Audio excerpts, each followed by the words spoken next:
Frères et sœurs, on ne peut pas oindre David par la fiole. Pour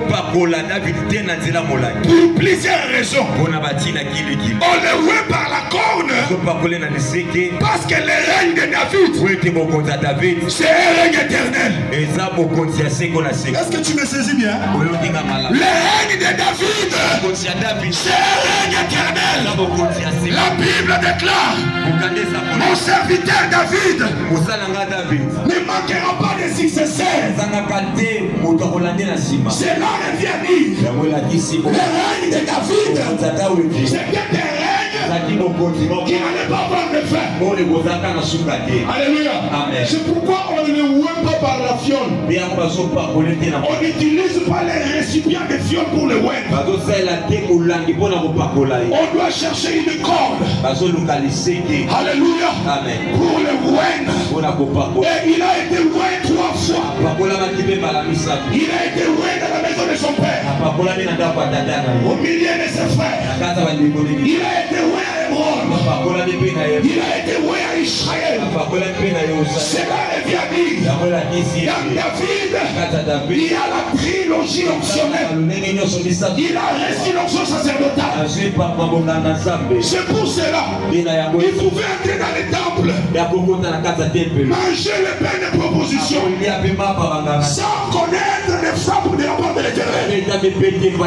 Mais Osias il avait fait. Osias fut frappé. Mais pourquoi David? Il ne pouvait pas être frappé parce qu'il avait les 3 types d'onction. David était lui-même roi. David était sacrificateur. Et David était prophète. Acclame pour les 3 onctions de David. C'est pourquoi on est loin 3 fois. Il reçoit l'onction prophétique. Et dans les psaumes, il pouvait dire: oh mon père, mon père, pourquoi m'as-tu abandonné? Il prophétisait la scène de la croix. Il a révélé ce que Christ allait dire. David pouvait dire: celui qui mange mon père, il a révélé dans le complément. Il parlait de la trahison de Judas. David était prophète. David était sacrificateur. Et il était le roi selon le cœur de Dieu. Aïe aïe aïe aïe, mettez ma boque au bon ensemble.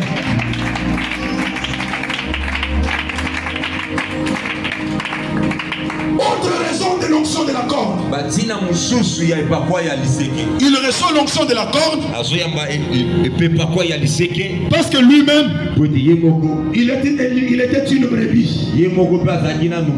Alléluia. Amen. Et chaque animal cornu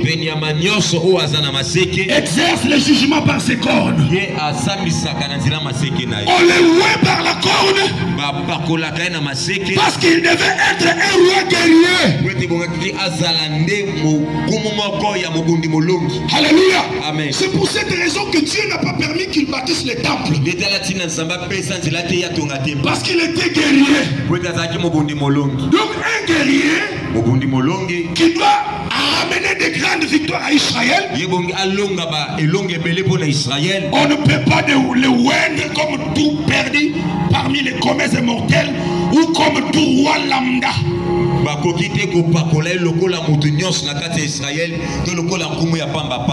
prend la corde.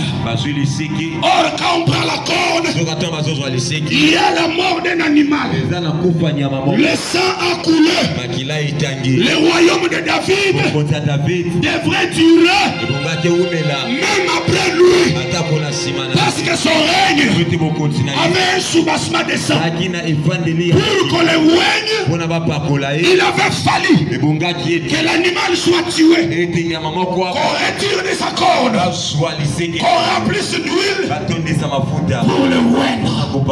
Alléluia. Amen. Alléluia. Amen. Alléluia. Amen. Amen.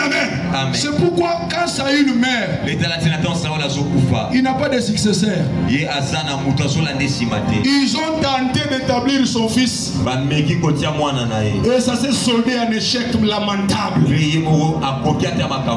Mais pour David, l'Éternel Dieu dit, mon serviteur David ne manquera pas de successeur.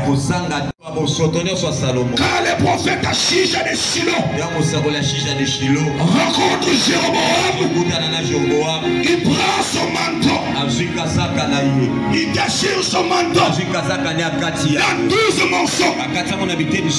Il prend les 10 morceaux, il les donne à Jéroboam.